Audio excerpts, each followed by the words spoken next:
the Never Look Back podcast. Shout out to my sponsors real quick. Top Tier Painting, insured, bonded, and licensed, man. Hit up my guy Martin. That's the guy you gotta talk to.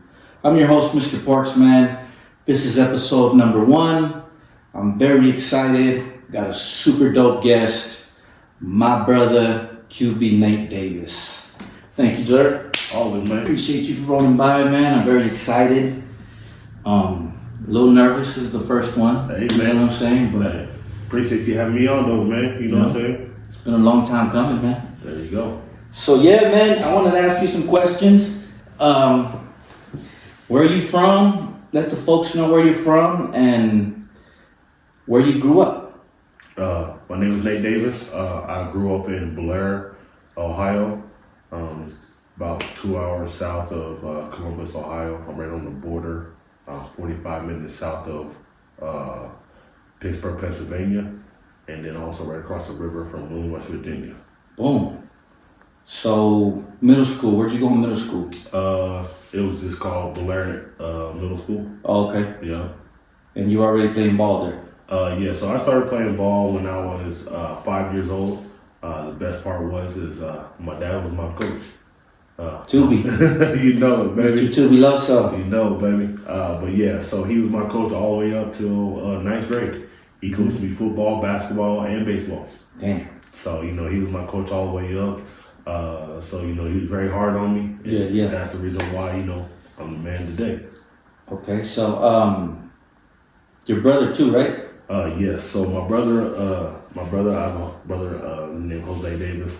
We are 10 years apart. He grew up same thing. Went to same middle school. Same thing in Belair. Yeah. He went to he made it to some tryouts in the NFL, but mostly played in the Canadian Football League. Damn. So cool. You go to the high school. Did you have like different options of where you wanted to go to high school to play ball at? No. So of course, my brother went to the same high school. He was my role model growing up. Mm-hmm. So I was just like, I'm going to that high school. I went my first 3 years. I was at Blair High School, and then my parents split up. They got a divorce. So my senior year, I had a chance. A lot of schools were like, okay, hey, they split up. Mm-hmm. My dad was the one that made all the choices because he was a head girls basketball coach in Blair. They were like, okay, hey, let's shoot our shot. So there was a couple schools that shot their shot, and I tried to take them, but my dad didn't let that happen. Me too, man. So he didn't let that happen. So cool. You're in high school, man. You're playing basketball. That's your first love? Oh man, my first love for sure. The reason why it's my first love is because you don't need no one to work on it with. You can be out there, you by and yourself. That rock. You and that rock, and that's it. Yes. Saying growing up, I lived in the projects. Mm-hmm. We had, those poles where you hang the clotheslines. Yeah. So I made the hoop in between it. Oh shit. So that's how I got so good. I was out there by myself. This shooting wasn't a real hoop, but I was out there doing that. That's how I grew up. Yes.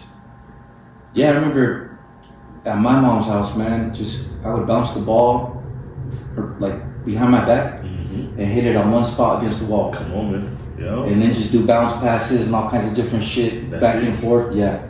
That's it, because you don't need no one else. No. You just need yourself and a ball. That's it. That's it. And that's the reason why I love basketball so much. Mm-hmm. Any other sport, you need someone else. Yes. So you broke some records Oh, man. in high school. Yeah, I broke a lot of records in high school. Basketball was my first love. So I broke a record that was for 50-something years. It was 1,700 points. But then I scored 2,700 points. God damn. Yes. Is it still standing? Oh, yeah, for sure. It's going to stand for a long time. You hold a rebound record too, right? Yes, I have 1,300 rebounds also. God damn. Yeah, man. The crazy part is, man, I had for 2 years, in my freshman and my sophomore year, I had 2 6'10" players on my team, and I had more rebounds than both of them. God damn. Yeah, man. When I was young, I like to be physical. So, Yeah. And that's where, when I was all the way growing up until I was a freshman in high school, I like to play defense. I didn't care about offense. I didn't care about playing quarterback. I just played quarterback because of my brother. My brother played quarterback. That's the reason why I played. But I like playing middle linebacker. Didn't matter what the coverage was or nothing. I'm blitzing. I'm blitzing. That was it. I'm blitzing. Oh, shit. That was my thing growing up. I like to be physical, so that's what I like to do. I was just like, okay, I'm blitzing every time. I know for sure whatever coverage I'm supposed to be in, I'm gonna get there before he's supposed to throw the ball. So that's how I grew up. But that's why I love this game of football. Damn, man. Do you remember like your best basketball night in high school? Like your stat line? No, I don't. No? No, I don't. I know because it's crazy. So one of my people that they just tagged me in the post just the other day. When I was in high school, I had 3 nights in a row that I had over 50 points. Damn. They just tagged me into some highlight stuff on Facebook. But yeah, they just tagged me. They're like, I remember this. When you go to games, like now these days, you go to a basketball game, there's empty seats. Yes. Back when I was growing up, every game that I played in, there was standing room only. Standing room only. There were some games where they moved them to a different arena. God damn. Yes. That's wild, man. That's wild. So, how did you transition to the quarterback position from basketball? So your brother was the influence? Yes, my brother was the influence. So the best part was growing up, my dad was the head girls basketball coach. Yeah. For like 10, 15 years. So for there, my dad had the keys to the high school. So every day, there was a batting net. In the gym, there was a batting net. There was the basketball court. And on the basketball court, my dad would just stand there and I would just throw routes. So I would do football, I would do basketball and baseball all in one day. As soon as he got off of work. And that's where like the difference is from kids now these days and kids like back in the day when I grew up. Yes. My dad got off at 4:30. He told me, if you not ready by 4:30, you get whooped. You get whooped. It's so simple. But his goal was, hey, we don't get out of this projects. And this is our way. My brother, he was like the test dummy. The first kid's always the test dummy. Yeah, right? how you messed up. Exactly. What you right? learned from. So my dad wasn't a coach when my brother grew up. Okay. Right? He wasn't a coach growing up. So he learned with him that, okay, I learned from this guy. His name is Coach A. I learned from him. Now, okay, I have my second son. I'm going to do this starting at 5 years old. Now I know. So, and it worked. Shout out to Tubi, man. Come on, man. Hell yeah. Come on, man. That's freaking cool. So, at what point, man, I've asked you this before, when did you know that you were really good and better than the average kid? When I was in 8th grade. That's when I knew I was pretty good. And the reason why is for the faith of my parents to let me go with random families. To go to, different Vegas, Like different tournaments? New York or, different out of state tournaments, you know what I'm saying? But my parents never went. We were low income. Yeah. We were low income, so we couldn't afford. But it's just crazy. Like I said, I tell them all the time, I appreciate y'all. Because if it wasn't for them, maybe I wouldn't have got the opportunities that I got. Right. Because me going out there, in New York playing basketball. Yeah. For a whole weekend, leaving on a Thursday, missing school, right? Missing school on a Thursday, Friday missing school, and then playing the weekend and come back on Sunday. But living with a whole different family. Yeah. Sometimes we might have just met them. You see what I'm saying? So like I said, shout out to my my parents, for taking that chance, and that's where everybody says it does. It takes a village to raise kids. It really does, man. It really does. And that's a long way. Ohio, New York. Come on now. I was playing ball, man, and the last time I played on a team was high school. It was my freshman year, man, and I was the backup point guard. And I didn't get a lot of playing time, dog, because the point guard at that time, he did everything by the book. He never got out of the play. Of course. And that's what I like to do. If Of course. the shit stopped, I would make it happen regardless. That's and right. I'd find my guy. I don't care if I didn't make points. My job was, as a point guard, was to distribute. That's it. So if you scored, I scored. That's damn right. So that dude played everything by the book, and I never got a lot of playing time. So the last game I went, man, the last fucking game that I got any playing time was in Santa Fe. And my parents couldn't go because they didn't have gas money. Of course. So I go, man, and I was like, damn it, man. Like, it's me, Santa Fe's 45 minutes away. They didn't go, and then, the freshmen play first, so we got to sit there, watch B team, and then, C team watches B team, and then we watch the seniors. And I was hungry as fuck, man. I remember I was hungry and I had no money. And there was this dude, man, that was in middle school with me. His name was Lucas. And he was a military kid, man. And he would always have cash, right? Always. And he was sitting right next to me, man. I remember he was eating nachos and Gatorade. And I was like, yo, man, you borrow $5. And he was just like, I don't know, man, you gonna pay me back? And I was like, I'll pay you back, man. I'm just hungry as fuck, man. He was like, all right, man, I'll let you borrow $5. Yeah. So boom, I went and got me some nachos and the Gatorade. I was like, that was the last time I was like, I'm not gonna be hungry like this ever again. I went back to the paper route, bro. That's it. I stopped playing ball and I was like, fuck that. I'd rather have money in my pocket. My parents can't come see me anyway, so I said, Yep. I'm cool, man. I'd rather go sell this newspaper, get money in my pocket. That's it. And not have to ask motherfuckers for shit. And that's the sucky part, right? Is that you it does suck, you're going to your parents like, hey, can I get this? Can I get this? You're going out there, you're going this whole time and you ain't got no money, you know what I'm saying? So, and then you're shy. Me growing up, I was very shy. Yeah, that shit sucks, You know what I'm saying? Very shy. So, of course, I didn't want to ask for nothing. So, but if they would ask, hey, you want this? Oh, of course. Yes, let me take something. Yeah, you know what I'm saying? Let me get something. But hey, like I said, it's life. That's how it goes, man. It's life, man. You know what I'm saying? And it sucks though, you know what I'm saying? Because for you, right, you could have been something, right? But there's so many kids that are in that same predicament these days, right?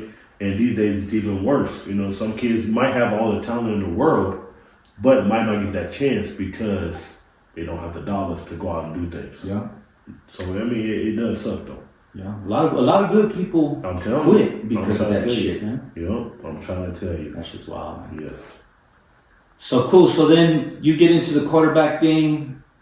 Did you like it at first, or you didn't really fuck with it? So I liked it a little bit, but wins and losses, that's on you. You know what I'm saying? I was like, I don't know if I really want to be a part of that. Yes. You know what I'm saying? Hey, yes. Everything comes down to you. You know what I'm saying? If you win, hey, you did a good job. You lost, man, you sucked. Mm-hmm. We lost because of you. You played terrible. So that's where, it was a little iffy.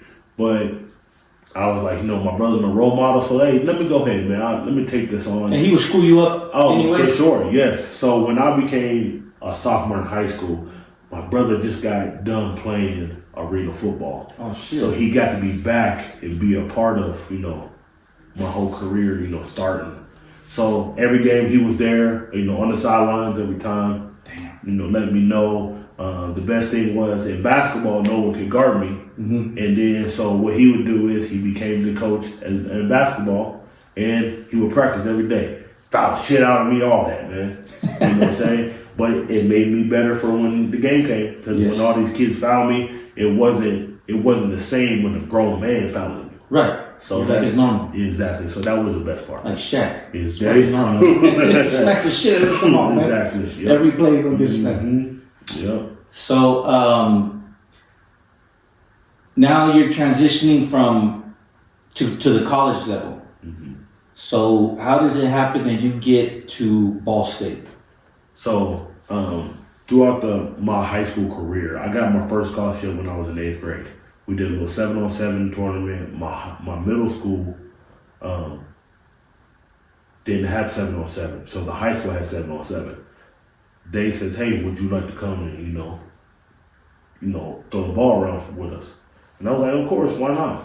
And we went up to Cincinnati, and I went there, threw the ball around. had a good day in Cincinnati. The University of Cincinnati offered me right then and there as 8th grade. Oh, no Said, shit. "Hey, man, we would like for you to, we would give you a scholarship to come to Cincinnati." But of course, my dad already been through it with my brother. He was like, "Okay, we appreciate it, but we're gonna wait." So throughout the whole process, man, from 8th grade all the way till I was a senior in high school, my parents, we had a dresser, a 5-dresser thing. The whole 5 dressers were full of recruiting letters God damn. from different schools, but no school ever wanted me to play football and basketball. You had to pick. I had to pick either or. So I was just like, and the reason why my brother's my role model, he went to Kent State University. He played football and he played basketball. So I was like, okay, hey man, my role model gonna do it, shit, I can do it too. Yes. You know what I'm saying? All his records in high school, I broke all those. So I was like, okay, hey, let me go to college and do the same shit. So that's how I chose Ball State. Okay. Ball State told me I couldn't play football and Both. basketball. Yes. But as soon as I got there, I was a starter 3rd game of the season of my freshman season. Mm-hmm. I played the first game, I played the second game. 3rd game, they named me the starter. After that game, they told me, you ain't playing basketball no more. We need you over here with that big skin.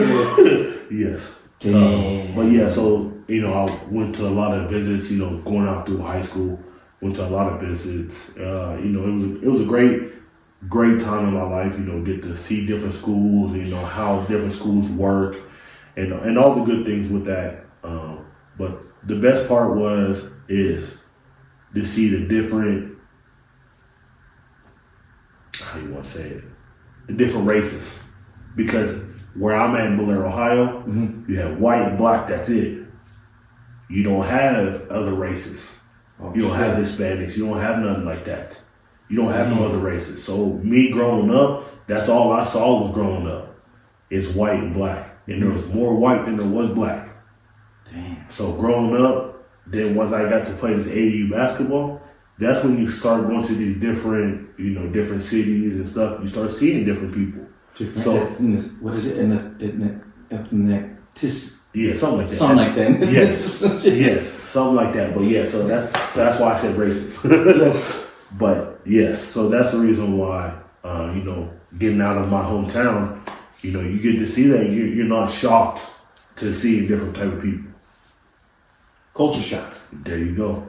Yeah, it's a real thing, man. It is. It's a real thing. It is. So, Ball State, how far is that from home? Ball State is 3.5 hours from where I'm from. That's cool. Yeah, so it was cool. So, that was another big thing. Like I said, I could have traveled, across states, but I didn't want to, stay close to home. Yeah. I'm a big family man, so 3.5 hours. Parents made it every game. Yeah, that's cool. I got to be able to work that out with Ball State. And they made sure, because of course I was in the same situation with you, right? Mm-hmm. Parents couldn't make it to the games. Yeah. So that was one thing. Ball State was like, hey, don't worry, we'll make sure you make it. They were helping them out and everything, put in hotels and shit like that? Well, no, they never stayed in no hotels. Mm-hmm. I always had a house. Oh, shit. Yeah. So, with the whole, scholarship stuff, you get Skyping. Skyping is the money, extra, Yes. you get your money for your books and everything, and then there's extra money. So the extra money was for us to have a house, and I have my own house. Damn. So I got enough for my mom and dad could come anytime they wanted. Oh, man, that's cool. So that was the best part. And then when I was a freshman in college, Yeah. I had my daughter, so I had to have my own house anyways. Good stay in the dorms. Oh, okay. Yes. Okay. And And Ball State was able to provide. That's cool, man. of course. Shout out to them. Of course, man. You know what I'm Yes. saying? That's it, man. It's a blessing, man. I want to say, man, it's a blessing because like I said, if it wasn't Ball State, giving me a full ride, I'd be behind bars or in a pine box, 1 to 2. Yeah. Me too, brother. You know what I'm saying? 1 to 2. Getting out of the damn hood, man. That's it. Got to get out of there. Yeah. Find ways. So, like, when did you know, like, when you're like your first game in Ball State where you're like, damn, these fools are good. Like, this ain't no high school shit. These fools are fast. Like I gotta be on my toes. So when I left Bel Air on the drive to Ball State, the next day we had workouts. So when I had to work out, and I saw when I was running, I was last in the group. I said, "Holy shit!" I said, "Hey man, this might be a little different." So the next workout, I was like, "Shit, let me go. I'm gonna go full throttle." Mm-hmm. So I went full throttle, right? I was winning. And soon it was like, "Okay, all right, we're done." I fell on the ground. I was so tired. They were like, "Hey man, we still gotta do 7-on-7. We still gotta do this and this." I said, "You might have to count me out." God damn. And they were like, "Welcome to college football." Wow. It's very, very different. Yes. You know what I'm saying? It's very, very different than what high school is to when you get to college. Yes, I believe it. Because in high school, right, you might be the best player on the whole team. Mm-hmm. When you go to college, everybody's on scholarship, so everybody is there for a reason. Right. These coaches see something in these kids. Mm-hmm. So it's like, okay, you got to compete. And then when I went in as a freshman, I was competing against a 50-year senior. So it was just like, oh man, you have to bring your A game. Damn. Mm-hmm. So if you're not doing right, they could pull your scholarship and be like, "Hey man, Oh yeah, for sure. Like, oh yeah, man, hey man. don't let the door hit you on Yeah, the way out." exactly. Because you got to think, there's 109 players normally on a college roster, right? 80 of those Mm-hmm. are scholarshiped.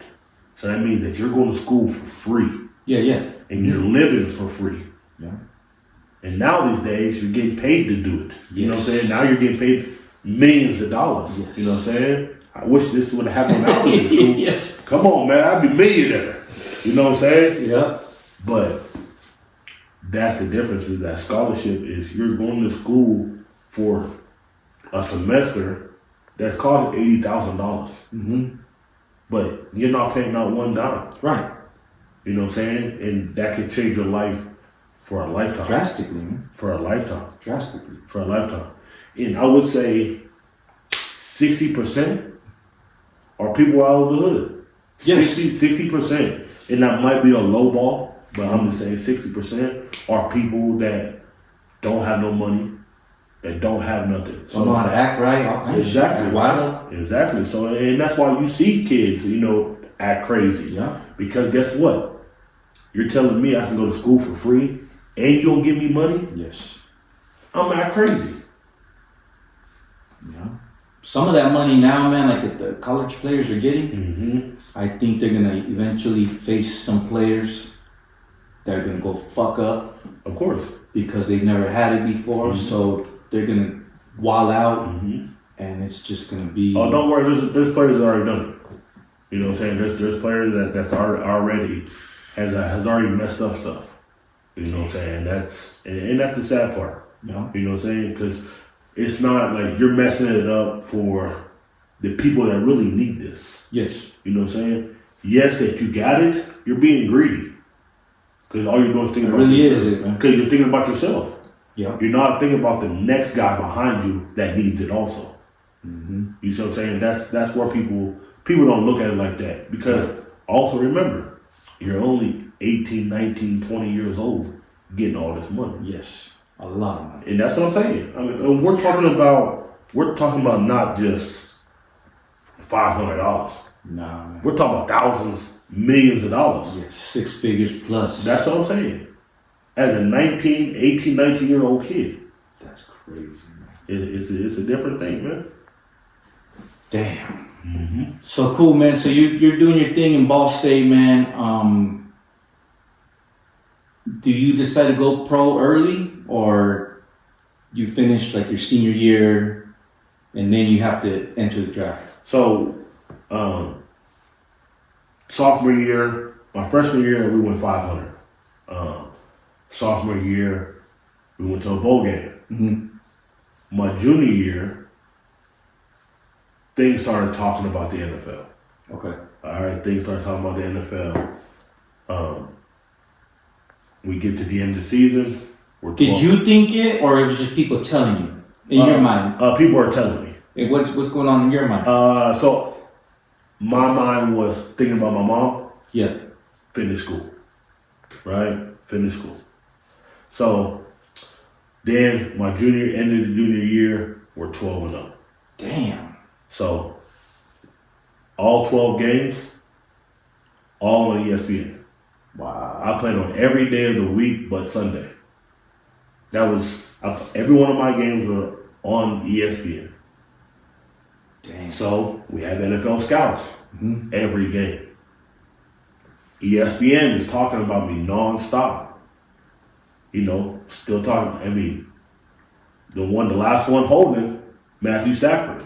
We're in the same draft class. So what year is your junior year? So that had been 2008. Okay. Yep, 2008. That was my last year in college. But so then last game of the season, our head coach gets another job offer. And he said, no, I'm not going to take it. So then he says, hey, this is what's going to happen with Ball State. This is all I asked for. I don't want no more money. Let's get more money for my coaches. They denied him. So that night, he called and says, hey, man, I'm leaving Ball State. Damn. All right, so that happens. I sit down with my family and talk to them. You have 11 guys on offense. 9 of them are leaving. And your head coach. And my head coach. So, I was just, we weighed out the pros and cons, right? Pros and cons. My mom was like, oh, hey, you got to finish school. Who cares if, y'all don't win the game next year? Who cares? And I was like, you're right, Mom, but, I'm a competitor. I won't have fun. And if I'm not having fun, I'm not into school shit. there you go. Yeah. You see what I'm saying? Hey, I'm going to be doing some other shit that I'm not supposed to be doing. So we waited out and we went to the bowl game. We ended up losing. After the bowl game, I declared for the NFL draft. Junior year. After my junior year. Yeah, so after my junior year, I declared for the NFL draft. So you go through a whole process. You send your paperwork in, and they send you a paper back, and it says what you're supposed to be projected. And on the projection, it says first round. Oh, no shit. I'm like, okay. What the fuck? I'm going. So I go to Tampa, Saddlebrook Resort. It's in Tampa, Florida. This is 2008, right? So I finished my semester. Football's over. I forego my second semester. I go to Saddlebrook Resort in Tampa, start training for the NFL Combine. So I'm down there, Crabtree's down there. So that's why I get to throw to the whole time. San Francisco Crabtree. Yes. Uh-huh. But he was from Tech. He was at Texas Tech. Oh, okay. All right, but he went down there to train. So we were training and all that good stuff. I was down there for 6 months training, and then you go to the combine. So once I got to the combine, there's millions of people in there. What I call it is the meat market. That's all it is, right? You have all these athletes going there, and you're in spandex. That's it. You have to have no shirt on, and you just have spandex. There's 32 teams. 32 doctors have to touch you. Damn, man. And it's a whole day's worth. You're a whore for that day. I'm serious. For that day, 32 teams, right? All 32 doctors have to, and don't let you have an injury. Because if you have an injury, that means that day, all 32 teams are going to touch you, and you have to go to the hospital, take x-rays, CAT scans, all that, man. And they don't trust their scans. They want their own shit. They want their own shit. Yeah. They want their own shit. So that's how it works. And this is all in Indianapolis. Okay. All in Indianapolis. And there's one day just for that. So the combine is like 4 days. 2 days is for where it's a whole big ass room. And there's coaches all on tables. And they send a coach around and, hey, grab that player. And they just go and just talk about, your life. Just want to get to know you. Yeah. And then there's one day where teams pick. They'll send you a list. These are your times. you're meeting with this team, you're meeting with this team, you're meeting with this team. Wow. And then you go into a room, and then there's a big ass circle, right? There's a whiteboard, and you sit in this chair, everybody's sitting there just looking at you. And they ask you questions that they already have answers to. Wow. It's like the police. Trying to tell you. They already know it. One of the questions was like, hey, how come you and your offensive coordinator in high school didn't get along? And I'm like, in high school? What y'all worry about high school for? Mm-hmm. And they were like, we need to know everything. All our money is going into you. That's their investment, yeah. There you go, it's an investment. Mm-hmm. It's investment because why? It's not football. It's a business first. That's all it is. It's a business. So are you going to be able to represent our business? Right. That's what it comes down to. Yeah. You got to wear our stuff. Exactly. You gonna act right or not? That's it. Yeah. That's it. I believe it. You know? Damn, that's crazy. You know? So what teams were looking at you? I met with all 32 You teams. met all of them? I met all, and not every player gets to. Oh, okay. All 32 teams. But the teams that I felt good for Mm-hmm. was the Tampa Bay, the Niners, the Colts, and the Seahawks. Those are the 4 teams that I felt comfortable with. Oh, okay. Right? Tampa Bay told me that if we was up number 1, like in the first round, they were going to take me. No shit. So I had a little setback. Me saying that I declared to the NFL, upset my offensive coordinator. He got the head coach job at Ball State because he told Ball State that he could get me to stay. Oh, I see. So once I was at the combine, they were like, "Hey, we have a problem." And I'm like, "I'm just meeting y'all. Why would we have a problem?" Yeah.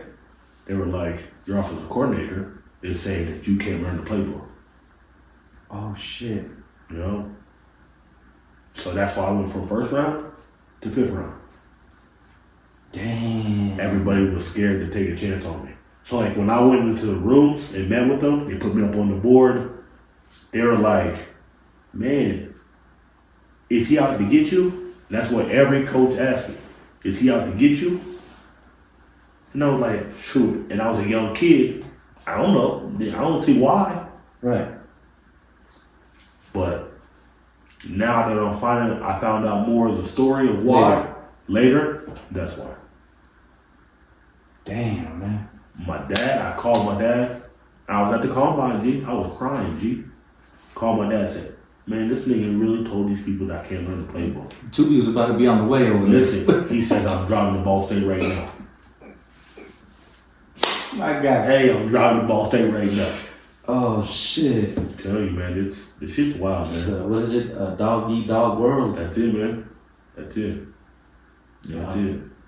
So, but Where were you for the draft? Were you there? So I didn't go to the draft. I had it with the family. Oh, okay. So once I figured out, like I said, I did the whole draft, the whole combine process. So once I left the combine, I kind of had a feeling, and then you go visit all the teams and stuff. You did go like to the facilities. Yeah, I went to every facility. Oh, you did? Yes, I went and visit. Shit. So when I went to the combine, I visited every team, and then yes, I went and visit every team. Wow. Right, visit every team. They showed me every facility, all that. So I got to see it all. But those 4 teams is the ones that really showed the most interest. Oh, okay, yeah. Like really spent a lot of time with me, and showing me more things than what other teams did. Oh, okay, cool. So that's what I'm saying. It was a great experience. And then once I was the draft was about to happen, I knew that I wasn't going in the first round. Mm-hmm. So I didn't have a party the first day. Okay. I chilled at my dad's house. We sat there and watched it the first day, and that was it. And Who was the first round pick that year? Matthew Stafford. Stafford was? Yup. He was number 1? Mm-hmm. Number 1. Number 2 was Saquon. What's his name? No, Sean Marino. From Denver? No, yup, but he was with Georgia. Oh, okay. Yeah, he came from Georgia. Third pick was Mark Sanchez. But fumble. Fourth pick was Josh Freeman to Tampa Bay. Oh shit, they did go quarterback. Yes, they did. Damn. But the difference with him is, here's how he outbeat me, right? We're both the same style. We both had the same style. How he got me was he was 6'6", I was 6'2". Oh shit. He was 260, I was 230. That's how he got me. Damn. You know, that's how he got me. And that's what they told me. You know, at least they were honest, you know? Yeah. They told me. Yeah, ain't no reason to freaking lie. That's it. That's it. So, but yeah. Throwing a Crabtree, you know, he went number 10. He went number 10 to the 49ers. And then I went 5th round, 198th. 198. You know, 198th in number. And how does that happen? Did you get a phone call to the crib? Yeah, so what happened was, the second day, I was gonna say day 2. day 2, I had a party. Because I knew at some point I was going to get drafted. That day. That day. So the second day, it was a long ass day, man. You know, it started, second round went by, third round went by, fourth round went by. That shit is long. It's long, man. So, you know, I'm like, man, fuck this shit. You probably didn't get enough sleep. You're early. Yeah. As fuck. Like, you're up early. Nervous. So, you know, so we're hanging out. We went to this little place back home. It's called Undo's. It's a bar / restaurant. We was hanging out there all day, you know, food, they fed us, all that, man. You know, they did it all for me. You know what I'm saying? They did it all for me. I didn't have to pay a dime or nothing. That's So, cool. Huh? Yeah, so you know. They still around? Of course, yes, they still around. But of course, you know, they got it because, you know, hey, that's big pub for them. Yes. So, but you know, it was a great thing. We did it, and the coach called me. He was like, hey man, if you're there for our next pick, it was the 5th round, we're gonna take you. Is that Singletary? No, this is the coach. This was Coach Dundee. Oh shit. Yeah, Coach Tony. So I was like, okay. So hung up the phone. Next pick on the block. Did you tell your pops who that was? Yeah, Tell anybody? Well, yeah, we were always sitting there. We're sitting at the bar, you know, watching TV, and I was like, all right, man, the coach says, you know, their next pick.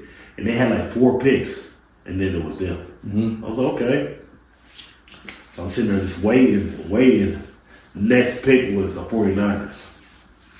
And my phone rang. I'm like, I answer it. Mike Singletary. Oh, yeah. Would you like to be a 49er?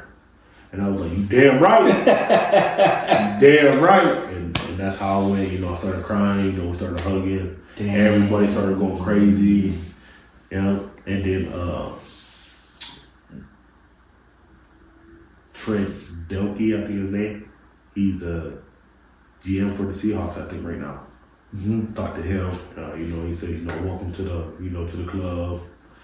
And, you know, family, everybody was going crazy. Wow. You know, so. That's fucking cool, man. You know, so it's, you know. Like, just trying to imagine the whole scene. Oh, yeah, so the crazy You thing know, is. mom, pop's brother. So, you know, the crazy thing is, you know, we got it on video. Oh, hell yeah. So, you know, my mom does. She has it on video. She has a VHS or so it's a CD. I was gonna say, because I just did, you could transfer them to like USBs and all that.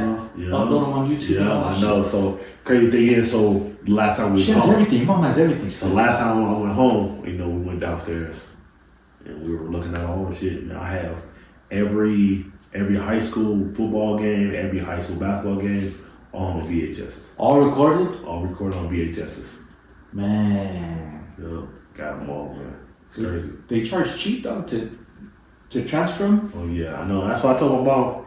But you know, she was like, "Nah, we keeping these. Yeah. We ain't transferring nothing. We gonna keep these." So I told her, I gotta buy me one of those. I don't know if you still even get them anymore. I have a TV in the shed. I have a TV that has a The VHS. VHS in it. Oh shit! You Yeah. gotta borrow it's a little TV. So Oh, you know for sure. just take that to the crib. And Oh you can yeah. Come on, man. That's how I watch the Cowboys Super Bowl. Reminisce, man. Reminisce. Fuck. It's been a long time, damn it. Hell yeah. Well, let's take a little short break, man, and then we'll get back to it. We'll pick up with the Niners. All right, so we're going to take a little break. Welcome back to Never Look Back podcast. I'm your host, Mr. Porks, and we got QB Nate in the building. Shout out to this man. Thank you for coming once again, brother. And we left off on you joining the Niners. So how does that go, man? You have got the phone call, the party's over. When do you report? Next day. Next day you fly Oh, no out. shit? Damn. Yeah, next day you fly out. But that's not when you are there for a long time. Like next day you fly out, of course, you know, you go through the whole building, they go through, you know, all this little ceremony. And then, so all the rookies are there.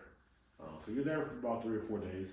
Yes, you will go through some workouts and stuff with the strength and conditioning coach. They have a little couple things that you do, and then they do a rookie outing. Mm-hmm. So when back to, you know, a lot of people have opportunities that some people don't. Mm-hmm. As a rookie, they took it to San Quentin, the Oh prison. shit, the jail.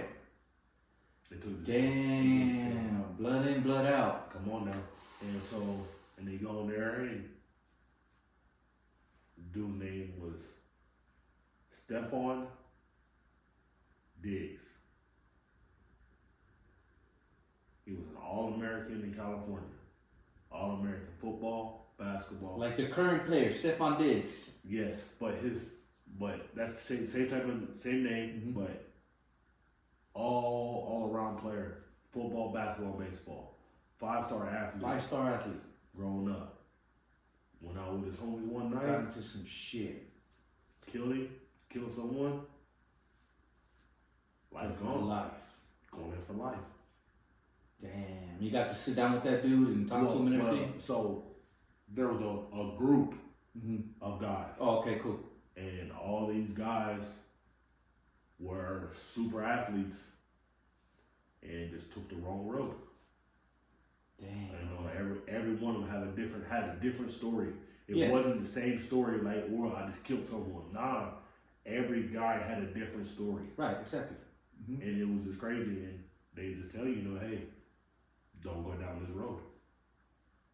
So 15 seconds of your life. that's man. it, man. That's it. It's 15. I mean, like, we was there for 30 minutes because, of course, you're not allowed to, a lot of people are supposed to be in there. Right. But we did get special treatment, get to go in there and all that. And that's it. They got us in there telling us, talk to us for a while, and got to go out there and watch them play basketball and shit. Oh, yeah, I've seen that. And you see them, I mean, like, Yeah. the guys are jumping this far above the rim, and you're just like, damn, you could be in the NBA, you could be doing something. Yeah. But I just chose the wrong thing, the wrong way, and that's what happens. That's what happens, man. I went to my uncle's, one of my uncles used to be locked up here in Santa Fe. And there was a dude in there, man, that was part of his squad. That's where I got the idea to have my NM tattoos, the Old English. Uh-huh. He had them on his neck, dog. He had an NM right here in the Old English the way I had him. He was a boxer. Gotcha. He was a dope-ass boxer. If my uncle sees this, he's going to say that was homeboy. I forget his name. Mm-hmm. Dope-ass boxer, dog. Had the big NM right here. And he ended up, I saw him box, bro. I saw him boxing in a casino past like Bernalillo. I don't know what that casino is. Gee, if you're still going I-25? Yeah, I know what you're talking about. Yeah. San Felipe or something? I don't know. Yeah, going that way. Yeah. Like going towards Colorado, Yes. past Bernalillo, Algodones and all that. Yeah. There's that casino over there. They had some boxing fights there, and I saw that dude box there one time, and I was like, damn, this dude's dope. But boom, dude made his decisions and ended up in jail where my uncle was at, man. And dude was bones, maybe that was a ball player. But we used to go over there to the jail and shit, Mm-hmm. and on like certain little like family barbecues they would throw, we'd watch them play ball, Mm-hmm. and it was like the same type of shit, Yeah, man. man. it's crazy, and that's the sucky part is you make one wrong mistake and it can ruin your life. Yeah, man. Ruin your life. Yeah. Even now, dog. Like And that's what I'm saying. Even now, I'm even like, now. I got a daughter. Come on, I got a shotgun. Yeah, I'm trying to tell you, man. I'm trying to tell you. So cool. So that's cool that Diners did that. Yes. That's real cool. Yes, for Yeah. sure. So that was one of the biggest things. And then once you get done with that it's like a little camp. They call it a little mini camp, Yeah. a little rookie mini camp. Go in there and do all that, and then you get to go back home. You're home for about another 2 months, and then you report for training camp. Training camp. Yes, and of course rookies are always there 4 days before. Yeah. So you get a head start on what you're going to work What on. to expect, all that shit. Exactly, what you're supposed to work on, and then once the veterans start coming in, it's. Were you like in like I can't believe I'm here type shit? Yes, my first year 100%. I just like every day. I just Like you're rocking all this gear. exactly You have know all this fucking gear on. nothing like I didn't have to buy no gear for myself. Right. Because 49ers gave me so much gear. They just say, what size are you? Boom, Exactly. you send you everything. That's it. Or come pick this up. And it wasn't even come pick this up, or they would send you a care package, Mm-hmm. and they had 49ers gear. Just throw a little bit back. But yeah, they would just send you a care package, 49ers gear, all over. All the new shit. All the new shit. Hoodies, all that. And what I would do, I'd have so much, I would just start sending it to home, send it to people. Oh, yeah, that's cool. Yep, that's what I would start doing. And then once you know you have that, once you get to camp, it's hectic, man. You start your days at 6 a.m., your day is over at 11:30. And then in camp, you don't live in your house. Every player stays in the hotel. So you get back to your hotel at 11:30. You're right back up the next morning, starting right over again. Damn. 6 to 11:30 at night? Yes. Damn. Yes. For some guys like D linemen, Mm-hmm. some O linemen, but quarterbacks, yes, that was our schedule, 6 a.m. to 11:30 at night. Wow. And that's if, you know what I'm saying, like if you really bought into what you had going on, you know what I'm saying, if you bought in to be good. Second year, I slacked off a little bit because my first year, once I got into the NFL, I didn't know how to be a backup. Who's the starter? Alex Smith. Alex Smith. Yes, Alex Smith was a starter. First game, second game, Sean Hill was a starter. Oh, I remember Sean Hill. You know, so he was a starter. So they just kept He on. wasn't there a long time though, huh? 1 year. That was it. But they just kept on flipping on and off our first year or whatever. But they were great role models though. Mm-hmm. You know what I'm saying? When I say like was willing to help, they were willing to help at any time. Both of them? Both of them. Oh, cool. Not there wasn't no assholes or nothing like this. Of course, they had a competition between themselves. Between them two. Yes, between them 2. But they were like, oh, you're a rookie. Now these days it'd be a little different. Mm-hmm. But when a rookie came in back in the day, no rookie's gonna play Okay. over some veterans. Over a name. Exactly. Yes. So, and that's how. And the whole year they were great role models, man. They taught me the game. They kept on showed me the ropes how to be a professional. The second year is where I fell off because I didn't know how to be a backup. All my life, from being a 5-year-old all the way to being in college, Starter. I was a starter. The man. The man, right? I didn't know how to be a backup. So just sitting there holding a clipboard, writing down plays. Frustrated. Very frustrated. Yeah. So I didn't know, and then sometimes just to get to practice, I would have to go play tight end. Oh man. Where I'm blocking. That's just really true then, huh? It's very true. It's very So true. when you're like a backup, oh yeah. boom, you're with the tight ends now. Oh yeah. So listen, you'll play whatever position that you think you can fit in. That's how it is. How do you fit in somewhere? How do you make that 53-man roster? So the Tebow shit makes a whole lot of sense. Yes. So, and this is the crazy part, right? Now these days, what's his name? Hill from the Saints. Yeah. That's a true. Tristan Hill. that's a true story, man. Like he is a quarterback, right? But he's finding ways to get on the field. Yes. He knew I can't be out Drew Brees. Well, shit, let me go ahead and play tight end. Let me go ahead and try to block. Let me go do something. That's how you get ways on the field. Damn. And that's how it is these days. You can't be mad at that dude. At all, right? Man, he's getting paid. Fuck it. Come on now. You're still on the team. And you're still out there, and you're going in every week knowing that you're going to play. Yeah. That's the best part. You know what I'm saying? Because, of course, there were some games where I would go in upset, mad at the world. Yeah. But where in reality I should have been blessed. You know what I'm saying? Very thankful that, hey, man, I'm one of these quarterbacks to be able to be on the field. Right. But I was upset, and that's when, and that's where I think that I separated myself from the NFL. Oh, wow. And I feel like that's one of my downfalls, is because I didn't know how to be a backup. QB Nate Davis is in the house. We left off when he was in the backup position, frustrated, didn't want to do it anymore. So, what happens at that point, QB Nate? So of course, this being in the backup role, not getting to play quarterback, the position that you really play, out there playing tight end, blocking Justin Smith, 300-pound D lineman, all pro. And I'm a quarterback. Quarterback's supposed to be, Throwing the goddamn ball. right? But you're out here blocking, and it wasn't a fit for me. Right. So I was very upset, very frustrated. So after my second season, I asked for a trade. So I did get the trade. They put me on practice squad. I made it 5 games on practice squad, and then Seattle Seahawks picked me up. And then that was after my third season. Let's go back real quick. You had a good game against the Cowboys. So these are all preseason. Preseason games. So my first year I balled out. That's how I made the team. I made it to the 3-man roster. It was Alex Smith was the starter, Sean Hill was the backup, I was the third string. Most of the year I played tight end, just catching passes and blocking. Damn. All right, off season comes. Come back to next year. It's me, David Carr, and Alex Smith. David Carr. Alex Smith was the starter. Same situation, right? Same situation. I was third string quarterback.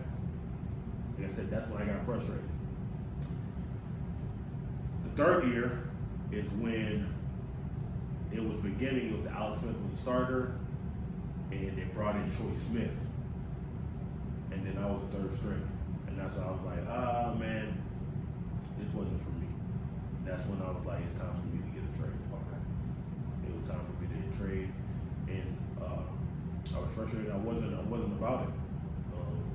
Mike Singletary was our head coach. He kept on saying, "Oh man, we have a plan for you. We have a plan for you." Of course you do. They told me the plan was Alex Smith was making $5 million. I was making $475,000. That doesn't add up. So hey, they're gonna play that $5 million player. Yes. That's how it works. But now these days it's a little different. Mm-hmm. You know what I'm saying? Now they'll play that $475,000 over that $5 million guy. Yeah. But back then they wasn't doing it. So that's Bob how. Purdy. There you go. Right. So that's where I, took the chance of like, hey, let me get traded. Mm-hmm. And then so that's when I got traded to Seattle, and I was there for a season. Who's the quarterback there? Matt Hasselbeck. Oh yeah. Pete Carroll was our head coach. Marshawn Lynch was the running back. That's the year that they beat the Saints in the championship. Was that the game where Lynch did the beastquake? What they call is hold my dick. Yeah. You started that shit. Yep. Motherfuckers still do that shit. That's funny. Yep. But yeah, that's what that. So you'll see me on the sideline, running down the sidelines, cheering. I was on the sidelines for that. So yeah. So I got to be a part of that. So once that season was over, the lockout in the NFL happened. Oh shit. Yes. So I got to be a part of that also. So that's when the NFLPA was arguing with the NFL. So what happens then? Nobody's getting paid? So everybody got cut from every roster. So all 32 teams had no no players. So that's when they were talking about doing the whole replacements thing. So there was no NFL. They were talking about getting replacements because, of course, every kid growing up wants to play in the NFL. Yes. That's the So goal. that's the goal, right? So of course, I'll go get replacements for y'all. It might not be the best of what Yims are, but I'm gonna get replacements. Wow. So they had an argument, and they ended up coming to an agreement 2 weeks into training camp. Okay. So 2 weeks in training camp. So then everybody's getting phone calls. I was with Seattle. So is everybody free agents now? Everybody was free agents. Oh shit. So of course, it's wide open. So then, It's boom. the wild, wild west right there. Just So fuck. as soon as free agent opened, the Indianapolis Colts got me.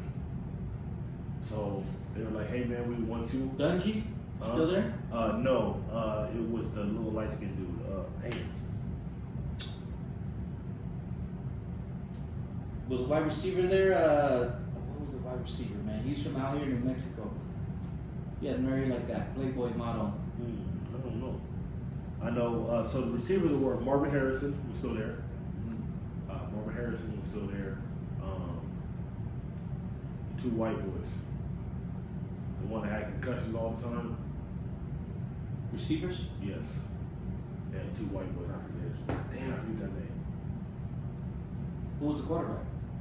Peyton Manning. Manning was the quarterback? Peyton Manning. But this is when he had his neck surgery. This is the reason why I took the chance to go there. Is because my whole thing is never been a backup. Okay, Peyton Manning's hurt. I have a chance. Yes. So I was like, okay, I have a chance to play. I'm gonna go there. Well, Peyton Manning told me, he says, hey man, this is Curtis Painter's time. He sat behind me for 4 years. Oh man. So if you just don't play him, I'm not playing. So I ended up being second string. He was a starter. He played the first 5 games. They ended up letting me go 5 games in to bring in Dan Orlovsky. Oh shit. You know? But he was the vet. He was already with Detroit. 10 years. He was a 10-year vet. So he already been in the NFL for 10 years. So they moved me to practice squad. And then after the practice squad, I was like, oh man, this ain't for me. You know? And me being young and dumb. Yeah. Instead of taking that $95,000, you know, for an NFL season. I was young and dumb and said, you know, whatever. And they ended up releasing me. And I went up, started my arena career. What year was that when they released you? So that was 2012. So I got drafted in 2009. So I had 2009, 2010, 2011, and then in 2012 I started the season. And then halfway through the season I was gone. And then that's when I started my arena career in 2012. So from your NFL experience, Jay, give me something that was really good and give me something that was really bad. Regardless of what team. You don't have to say the team, just Oh yeah, no, so like a bad experience with the coach, a player, whatever. Some good, some bad. so this is, I mean, everybody's seen this one. This is the Vernon Davis and Mike Singletary episode. Oh yeah. Yeah, remember that one? Yes. Okay, well I gotta be on the sideline for it. So of course, Vernon was on the field, right? We were getting beat, and he wasn't doing his job, so Mike Singletary yelled at him. Vernon said something back. He says, "Get off my field." So Vernon walked to the locker room, and then that's when Mike Singletary went in the press conference after the game. I can't win with them. I won't. That big old speech. Yes. All right. Next day, on Monday, we had team meeting. And of course, Coach Singletary spoke about it.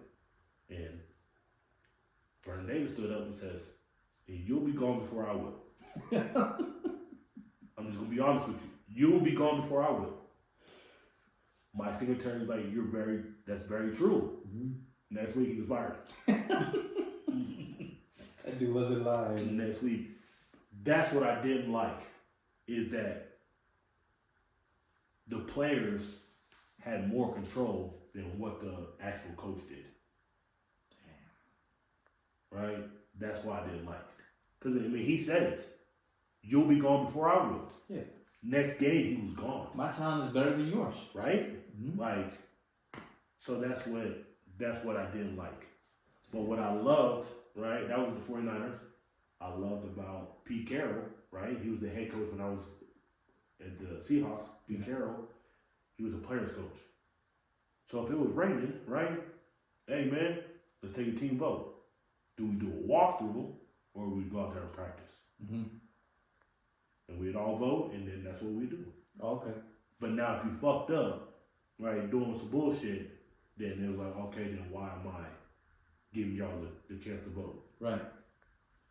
So Pete Carroll was a player's coach, man, hands down. Shit. Singletary was, My way. yes, Or the or no, highway shit. that's it, right? Old school. That's the old Type school way, motherfucker, yeah. right? And that's it. The time has changed. Yeah. That's the big thing, is the time has changed. And yes, it started off good, but after you get beat up for so long that the shit gets tiring after a while. Yeah. So those are two different. The good was about Coach Be careful. Pete Carroll being a player's coach, Yeah. and then Singletary was my way or no way. That's why and some coaches are like that. Yeah. You know what I'm saying? And that's why. And some coaches, that's how they fail, right? It's either my way or no way. Yeah. You got to adjust to what's going on now these days. Yeah, because it's on you. That's it. Well, Pete Carroll's not with the Raiders. I know. He just got hired. That's crazy. I was like, I don't know. Is he going to take Wilson with him? I don't know. It's a good question. That's a very good question. But how much Wilson did good for the Steelers, though? He was alright. Okay. I mean, better than Fields. I'm not a Fields guy, whatever. Okay, exactly, right? But that's another thing, right? He did good for him. They made the playoffs. Last year, they didn't make playoffs. I just think that Wilson and Carroll need each other. There you go. They're a good fit. Always. And I'm like, Always. I mean, Wilson's winning anyway. You got Sierra.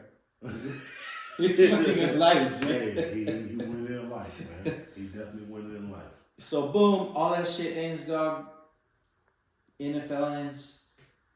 So, what are you thinking in life? Like, what's going on in your mind? What are you doing? What's next for me? Yes. Right? What's next for me? But of course, I'm thinking also arena football. Mm-hmm. Reason why is my brother played 10 years of it. Word. So you know it. So I know it, right? He knows it. He knows it. So if I had to do it, hey, let me ask him. He gonna tell me, he'll coach me up. There's money there. Exactly. Same thing. So I was like, that's my next route. Mm-hmm. Canadian football hit me up. I didn't feel right going out of country, so I was just like, I'm not gonna worry about that. But they were on me for 7 years straight. Constantly hitting you up. every year. Hey man, will you? And the crazy part is they were offering them big dollars. Damn. But football has never ever been to me about money. Right? I just love the game. Right? I just love the game. So that's why I do football. Mm-hmm. It's about the game. It's not about the dollars. The dollars is a plus. Yes, that's the icing Right? on the cake. That's right. Right? I mean, getting to something to do that you love and to get paid for And it, to get paid for it? can't beat it. Come on, man. Can't beat it. So the arena football was, it was like, I'll just take this to 10 states. And so I picked the team in Kansas City, picked them in 7 games. I started for them, did very well. Kansas City? They're called Kansas City Command. This is arena football. Arena football, and this was in 2012. 13? 2012. The end of the season 2012, because halfway through NFL season, I got released. Mm-hmm. So, and then the arena football started up at the end of the season. So, I was like, you know what? Let me go ahead and try it out. And played 7 games. And then got a call from one of my buddies that I played with at Ball State. It was like, hey man, my cousin is the head coach in Amarillo, Texas. It was like, hey man, he needs a quarterback right now. They're doing pretty bad. They said they have about 7 games left. And I was like, oh man, I don't know, man. Let me think about it. I was just sitting home with my cousin, man. I was like, oh man, I don't know. You know, I don't know if I should go do this or not. He said, man, you need to get up out this house.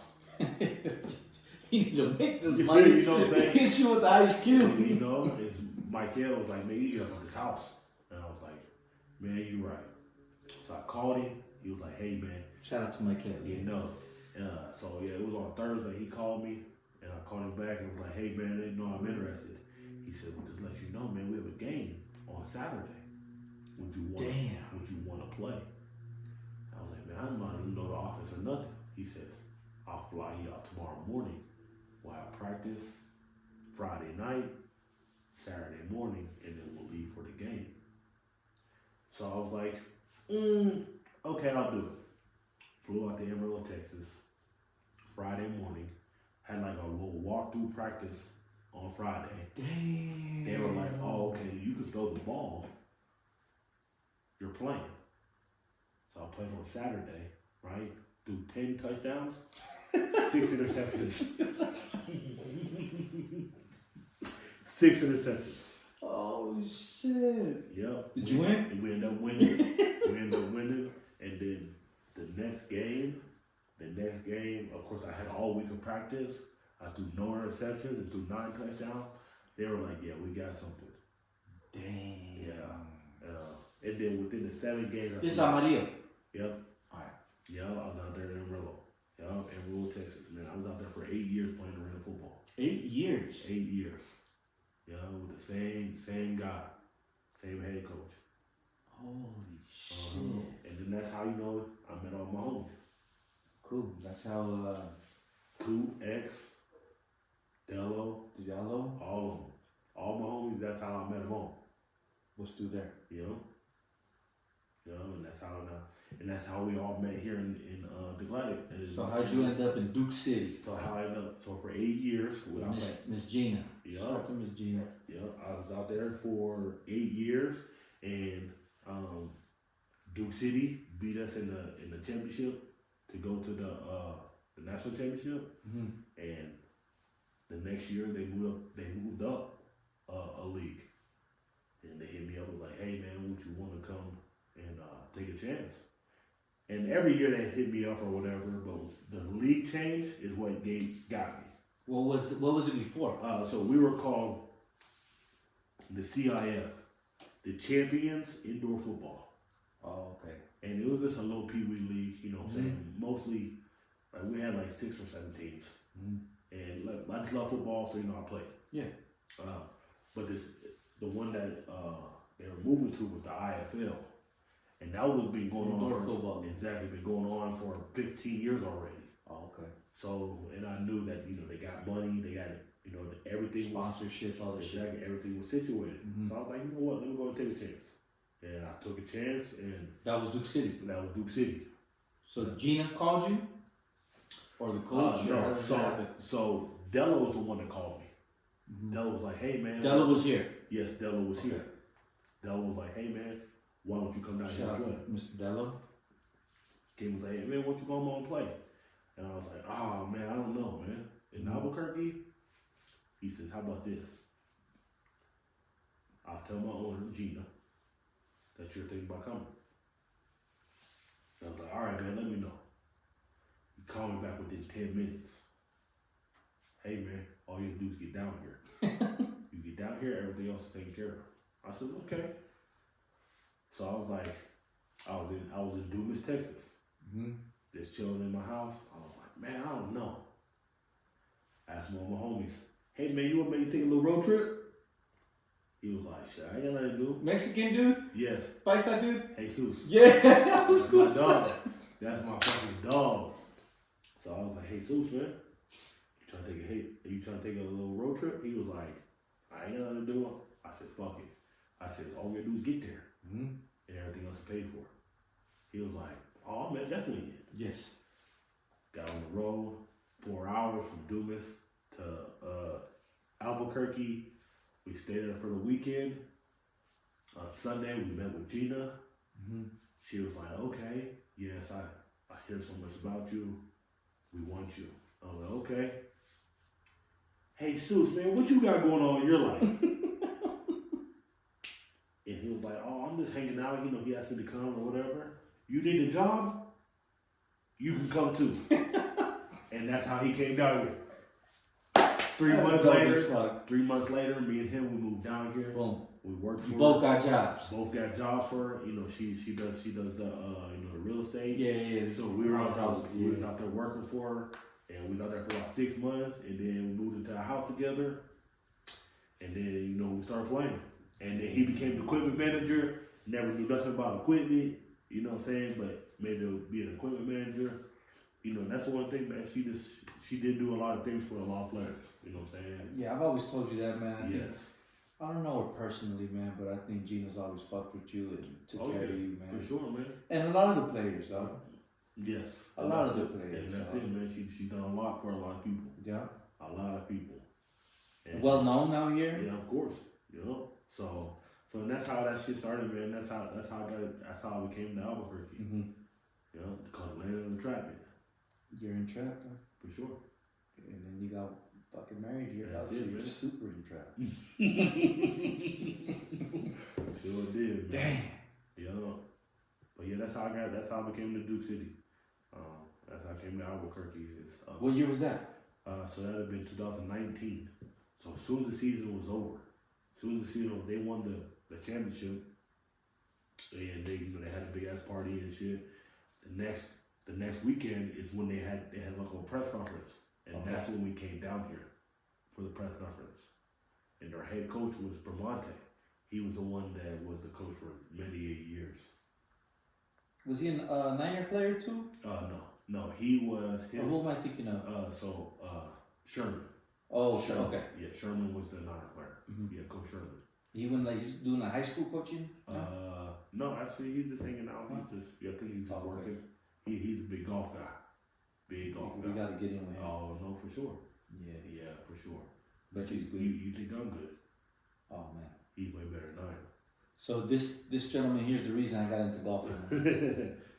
You know, Yes, got him hooked. this is Got him hooked. got me hooked, man. I've been doing it 2 years strong. So this ball right here is my first birdie There you go. ever. So that one's gonna stay there. These ones. There you go. This one my wife got me for our anniversary. Oh, And there this you go. one's just I found one. But that was my first birdie. So hopefully I could replace this one with my first hole in one There you go. or eagle. You know. There you go. I've been Because playing- last time you got one, motherfucker. I got an eagle. You did got an Yes, eagle? I did, but I've been playing for 10 years. I ain't got no hole in one yet. Damn. That shit hard, man. That shit hard. It is. It is hard. But yeah, man. Yeah, you know, golf is. I'm at like 13 birdies right now, dog. Yeah, In yeah. under 2 years, I think that's okay. That's pretty damn good, man. You know, Pretty damn good. Because this is very hard. You know what I'm saying? It's very hard. but it's Very hard. addicting. Man, addicting is an understatement. It's an understatement. Hey, so you got a real nice golf club bag. Oh yes, no, Back for home? sure, of course. So that was one of the perks, you know, that being in the NFL, being sponsors. You know, you have a whole bunch of different sponsors. Reebok was one of my biggest sponsors, and so they're with TaylorMade. I was gonna ask So which one of was. course, you know, your first birdie, Mm-hmm. TaylorMade. So that's what I. That's your bag. So yep. So the TaylorMade bag has my name, has everything. Your on it. number on there and everything. Yeah, I have my number on it and Yeah. everything. You got the 9 burners. They're pretty good clubs. Damn. Yeah, and that's all because of Reebok. You know, Reebok sponsored it. I know my brother's son. You know, he started off golfing back then also. Is he better than you? No, not even close. But right now, you know what I'm saying. I've been waiting to fuck up my nephews, man. I've been waiting to get them. You know, I ain't had a chance to beat them yet. Oh, okay, okay. But they be talking a lot of shit though. Yes. You know, they be talking a lot of shit. So I've been waiting to get on there. Listen, man, I'm gonna make that road trip with you out there. Come on now, we got to. Because I want to go to Tubi Loso's bar. Oh yeah, come I on. gotta now. go see that. Come on. And then I want to go. You know what I mean? Hell yeah. I'm a little bit better now, dog. So Oh, if you yeah. need a teammate, 'cause I see Mikhail golfing. I'm Oh, like, yeah. no, that ain't it. Yeah. So like I said, I got a bunch of buddies back home that that golf and we have a good old time. And I'm like, and the thing is about us back home when you golf, it's only $20.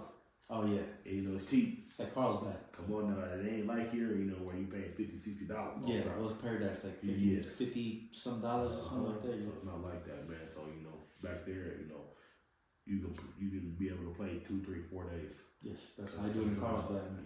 For the that's it. low, and I'm For the getting low. good. That's it, man. That's it. It's all about getting better, man. Yes, reps. That's it. Reps. That's it. All right, cool, man. So boom, Duke City. So what happens in Duke City? How you end up with San Diego? The gear we're wearing. How we So end of up course, there? man? I was there. Was in Duke City for 2 years, and then halfway through the season, 5 games in through the season, 2 years ago, Duke City traded me to San Diego. First time ever in IFL history Mhm. that that this trade has ever happened. Usually you don't trade. Usually you just release. Or you were like for a quarterback. Or just for period. You don't trade no one, right? You always just release, right? You release a guy. Oh shit! So like this trade was a first Yes. in IFL. Yes. Damn. That's why they said it's the first in IFL history. Wow. So they did one guy for 6 guys. How's that match up? I don't know. 1 for 6. So Wow. So that's how I ended up San Diego. San Diego is a great place. They got a great organization. They treat me and my family very well. So that's the one thing that I'm very appreciative. What I'm saying? Yeah. This whole arena experience, has been very appreciative. People taking care of me and my family. Mm-hmm. But right now, Duke City and San Diego has been really taking care of me and my family. Yes, it's been cool, man. Like, I had never gone or heard about arena football, man. Mm-hmm. So when you came into our lives and we went to go see you for the first time, I was hooked. I was like, yo, this shit's dope. Of course. So, of course, you love football anyways. Yes. So, like, cool. We have somebody to root for and pay attention to and everything. And you're a good guy to follow, man. Like, it's cool, man. Like, the vibe is always dope, man. Like, you're a good guy, man. So then, boom, I get my whole family hooked on this shit. All my family goes, man. All my friends fucking go. And we're supporting deep for you and Rebecca. It's dope as fuck. We meet Gina. We meet all these people, man. My cousin Chandler ends up becoming sponsors. You know what I'm saying? Like, everybody likes it, man. And then all of a sudden, you're out of Duke City. And we're like, what the fuck? Like, now we got to root against this squad? That shit sucks, man. Like, so then, like, the whole family's like, what do we do? And I'm like, wherever this fool's going, we're going to root for this guy. We can't root against him. So then, boom, the San Diego thing happens, and then we hit you up, and your folks are like, yeah, I'm gonna come down. That's it, man. And that's the best thing about San Diego. They were so they understand the whole trade aspect. Because at first I wasn't going. I told them that I was gonna take the year off. Oh shit. Yeah, because I just came off the ACL tear. Oh, that's right. Yeah. So I just came off the ACL tear. So I was like, you know what? I'm just gonna take the year off. My dad, and this was the crazy part, is my dad was here. When it was all happening. When all this happened, my dad was here. Because they always pull up. Tubi pulls Every up. time. Mama Davis is always here. Every time. So, and my dad was here for a whole month. That week, we were supposed to go to Vegas. My dad's never been to Vegas. So I was like, hey, man, we're going to go to Vegas. Mm-hmm. So this is the game. There's a lot of Budweiser out there for you. Come on now. This is the time for you to come. And he was like, okay, I'm all in. So he's fucking going off. He's going off. Oh, man. I'm going to our house. Let's go to our house. Let's go to Dina's house right now. What the hell's going on? And I was like, nah, man, I'm just gonna take the year off. What the hell you gonna take the year off for? You need to play. You know how many years you have left? And I was like, nah, man, I'm just gonna take the year off. I said, I think that I need to rest. And Rebecca was like, nah, you love football, just go play. Yeah. We'll figure everything else out. We'll figure everything else out. Rebecca was like, we'll figure it out. Don't worry about it. And I was like, okay, fuck it, I'll go. Flew out there on a Wednesday. That's San Diego. And I was like, and that's the thing, and we talked about it as a family, it's like, it's a beautiful city out there. So, hey, a little vacation for us. That's all it is, man. Fuck. So I was like, you know what, fuck it. Let's go ahead and try it out. And went out there, man, and fell in love. Fell in love, man. You know what I'm saying? The way they treat us, the way they treat me and my family, you can't beat it. And still. And that's what I'm saying, still to this day. So I was like, you can't beat it. Why not? Yeah. You know what I'm saying? Why not? Why not go ahead and be out there and live the life, at least for 5.5 months. Yes. Doing what I love. Dope as fuck, man. They treated us, they paid for our fucking hotel. Come on now. We went there the whole goddamn weekend and That's they what I'm paid saying. for our hotel. Yeah. I think they paid for my mother-in-law's hotel. That's it for both of y'all. For everyone that came. Everyone came, they gave y'all a hotel, took care of y'all. And that's it. That's what yes, they might not pay us a lot of money, but it's just the resources they have and the resources that they provide for us. Yeah. And so, and that's why it was best, they accommodated us for the hotels and all that, and couldn't beat it. Had a good old time doing it. That shit was dope, man. Come on now. Everywhere, man. We've gone to see you, of course, here. We've gone to Prescott, where all them white folks were all pissed off and got into a big ass rumble. Yep. We've gone to the Phoenix Sun Stadium. Yep. What's that squad? The Arizona Rabbits. Yeah, we've gone to theirs. Rabbits. They're cool. They got a cool spot right there. Yeah, for sure. That's the footprint of the arena. Yeah, that was sick right there. That's a dope one. And then of course San Diego now. Yeah, exactly. So we've gone and followed you. That's what I'm saying, and that's the best part of it. And that's why I'm the best man in this. You know what I'm Damn saying? right. That's When right. you go do these things with Mr. Nick Davis, you become the best man. That's right. That's right. That's exactly right. That's exactly right, man. And that's the best part. You know what I'm saying? And that's what I tell my wife all the time is, that our family loves football so much is that they support. Drive 6-7 hours, drive 12 hours just to spend the weekend with us. Yeah. And I said, that means something. That means a lot, And I tell her that I'm very appreciative. Because of course, it's hard for them. My family is all in Ohio. So of course to have the support here, Yeah. it's even better. Nah, for sure, man. And my kids love it, man. Izzy, Ezekiel, my wife likes to go everywhere too, so it's cool. You throw me the game balls every once in a while, man. So I'm like, hell yeah, dog. Come on now. So that shit's always cool as fuck, man. And it's just a good time, dog. And wherever your next journey takes you to is, I think it's gonna be more special. Of course, I think I hope, I I hope, man. That's all I can do. I just hope and pray. And it's you've had a dope journey, man. You had a dope journey from that little city that you grew up in Ohio, bro, to you've gone all over the fucking country, bro, played NFL, like got to meet all these people, dog, like have sat down with millionaires, billionaires, like all this shit, you know what I mean? And the dopest thing, dog, is you've always been humble as fuck. Like super humble. Like not one time that I met you, you were like a jackass and like thought you were above everybody because you sat at a table with these people. I've never sat at a table with these people. You know what I mean? I know very few people that have a lot of money like that. And I'm like, man, that's cool as fuck. So that's why I was like asking you for a long time for this interview. You're like, bro, if you keep asking me, I ain't gonna do it no more. You know what I'm saying?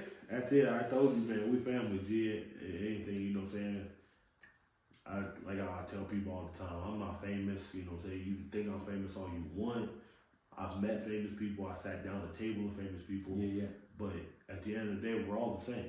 We're all the fucking same. We're all the same, man. We got the same problems. That's it. We all got the same problems, man. Because once we get done with this interview, everybody will go home.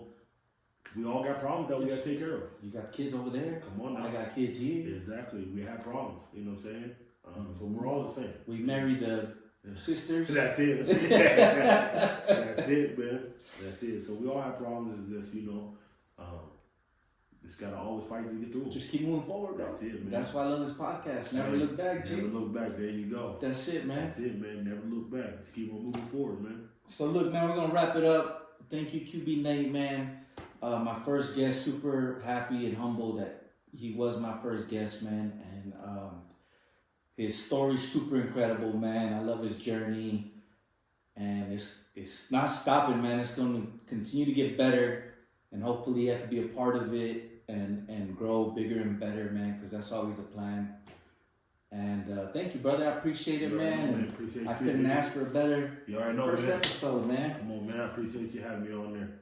Anything you want to say to the folks, man? Anything you got lined up or anything you want to give these folks, Hey, man? like I said, I just appreciate you for having me on here, man. You know what I'm saying? Always never look back, baby. Never look back. Thank y'all, man. We'll see you on the next one. Yes, sir.